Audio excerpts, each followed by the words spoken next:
हरेर् नाम हरेर्नामैव केवलम् कलौ नास्त्यैव गतिरन्यथा। श्री श्री गुरवे नमः। प्रेम भक्ति प्रदातारं आनन्दानन्दवर्धनं स्वर्णमयीसुतं वन्दे जोगमाया मनोहरं विजयवल्लभां देवीं विजयानन्दवर्धिनीं सदानन्दमयीं सद्यं जोगमायां नमाम्यहम्। শ্রী শ্রী গোসাইজির জীবনী প্রভুপাদ বিজয় কৃষ্ণ গোস্বামী গ্রন্থ হতে পাঠ। আমরা গ্রন্থটির মধ্যভাগের চতুর্দশ পরিচ্ছেদ দ্বারভাঙায় গমন নামক প্রসঙ্গটি আস্বাদন করিতেছি। দ্বারভাঙায় কিছুদিন বাস করিবার পর জুলাই মাসে গোস্বামী মহাশয় অত্যন্ত পীড়িত হন। পীড়া দুই পঞ্জরের মধ্যস্থলে পেটের উপরে উৎকট বেদনা। এই বেদনায় তাহাকে শয্যাশায়ী করিল। হোমিওপ্যাথি ওষুধ ব্যতীত অন্য ঔষধ খাইতে তিনি সম্মত হইলেন না। দ্বারভাঙ্গার ডাক্তার নবীনচন্দ্র দত্ত চিকিৎসা করিতে লাগিলেন। কিছুদিন তাহার চিকিৎসা চলিল, কিন্তু কিছুই উপকার বুঝা গেল না। তখন সমস্তিপুর হইতে ডাক্তার নগেন্দ্রবাবুকে আনা হইল। তিনি রোগ নির্ণয় করিতে পারিলেন না, সুতরাং তাহার ঔষধে কিছুই উপকার হইল না। গোস্বামী মহাশয়ের অন্যতম শিষ্য বাঁকিপুরের উকিল শ্রীযুক্ত ব্রজেন্দ্র মোহন দাস তাহার পীড়ার সংবাদ পাইয়া মধুবাবু নামক এক ডাক্তার পাঠাইয়া দিলেন। তিনিও রোগ চিনিতে পারিলেন না। অতঃপর বাঁকিপুরের অন্য ডাক্তার পরেশবাবু আসিয়া চিকিৎসা আরম্ভ করিলেন, কিন্তু কিছুই করিতে পারিলেন না। গোস্বামী মহাশয়ের শরীর দিন দিনই দুর্বল হইয়া পড়িতে লাগিল।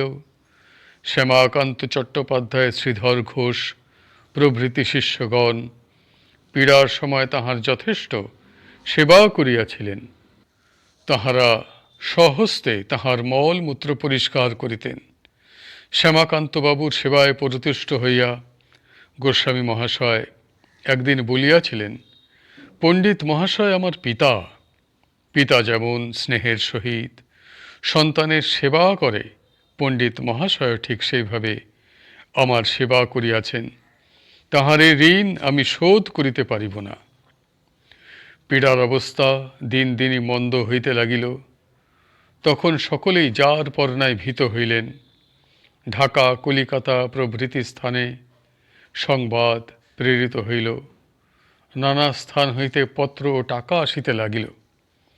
চিকিৎসার জন্য শিষ্যগণ প্রায় 700-800 টাকা প্রেরণ করিয়াছিলেন।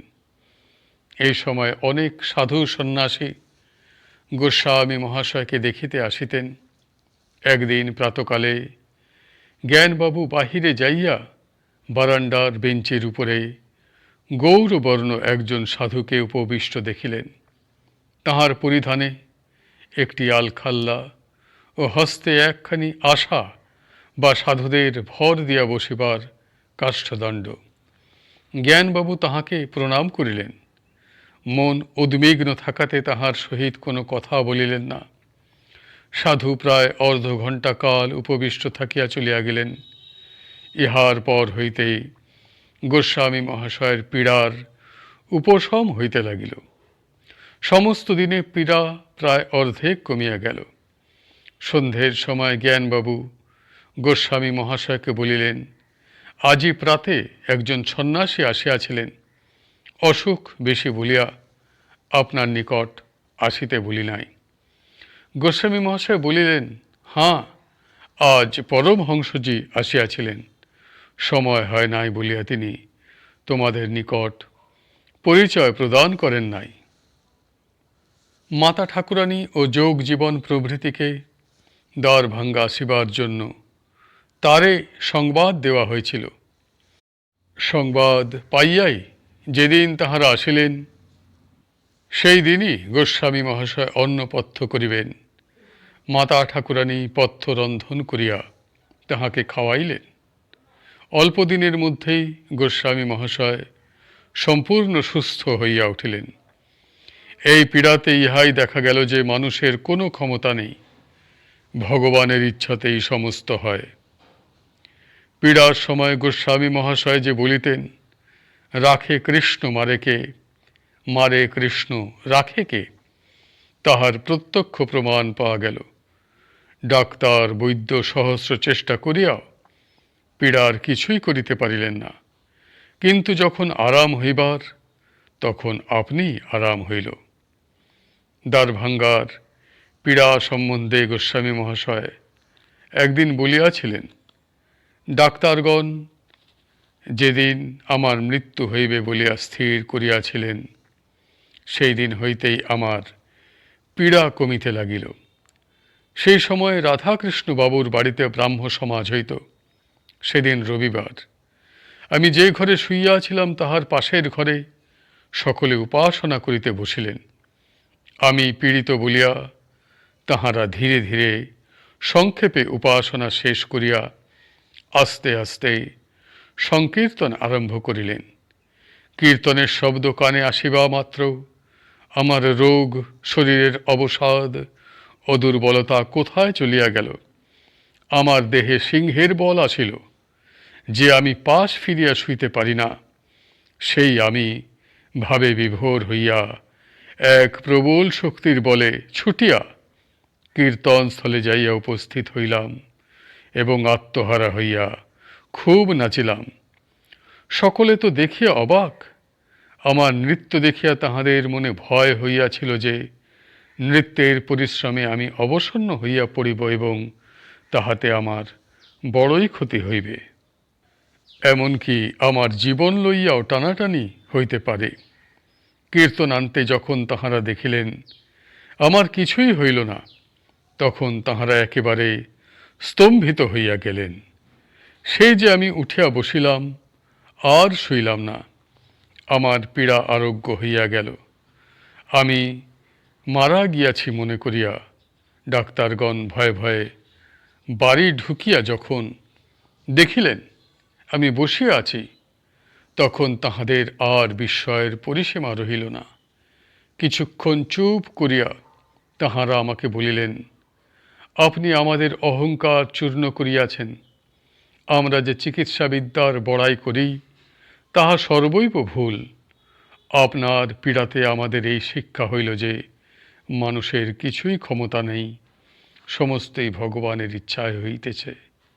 গোস্বামীপাদের প্রথম আরোগ্য স্নানের সময় শান্তিসুধা পিতার কাছে দাঁড়াইয়াছিলেন। তিনি একদিকে চাহিয়া ব্রহ্মচারী বলিয়া চিৎকার করিয়া উঠিলেন। কন্যার চিৎকার শুনিয়া প্রভুপাদ যাহাকে চুপ করিতে বলিলেন। শান্তিসুধা বারদীর ব্রহ্মচারীকে দেখিয়া চেঁচাইয়া উঠিয়াছিলেন। তিনি পূর্বে কখনো ব্রহ্মচারীকে দেখেন নাই, পরে দেখিয়াছিলেন। ব্রহ্মচারী মহাশয় লিঙ্গদেহে সেই স্থানে গিয়াছিলেন। প্রভুপাদ শান্তিসুধাকে এই ঘটনা প্রকাশ করিতে নিষেধ করিয়াছিলেন। পীড়া শান্তির 2-3 দিন পরেই তিনি দ্বার ভাঙ্গা হইতে চলিয়াছিলেন। পরমহংসজি তাহার সঙ্গে আসিয়াছিলেন।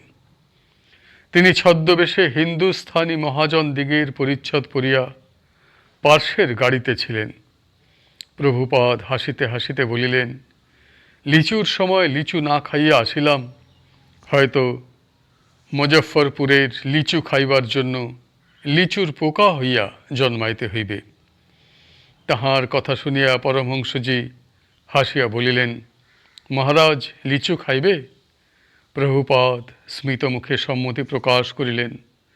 তখন পরমহংসজি তাহার জামার পকেট হইতে অজস্র লিচু বাহির করিয়া সমস্ত লোককে দিতে লাগিলেন। সকলে পেট ভরিয়া খাইতে লাগিলেন। ক্ষুদ্র পকেট হইতে রাশিকৃত লিচু বাহির হইতে দেখিয়া সকলেই যার পর নাই বিস্মিত হইয়াছিলেন।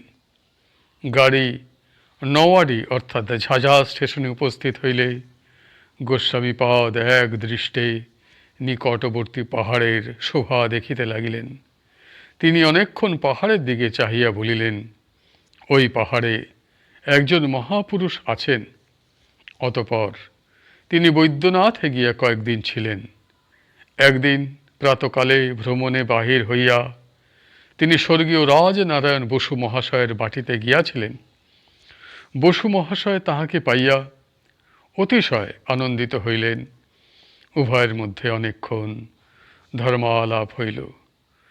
বৈদ্যনাথ হইতে গোস্বামীপাদ কলিকাতায় আসিলেন এবং কয়েকদিন থাকিয়া সপরিবারে ঢাকায় চলিয়া গেলেন। আজকের পাঠ ও এই প্রসঙ্গটির এইখানে সমাপ্ত হইল। হরি বল, হরি বল, হরি বল। জয় গুরুদেব, জয় গুরুদেব, জয় গুরুদেব।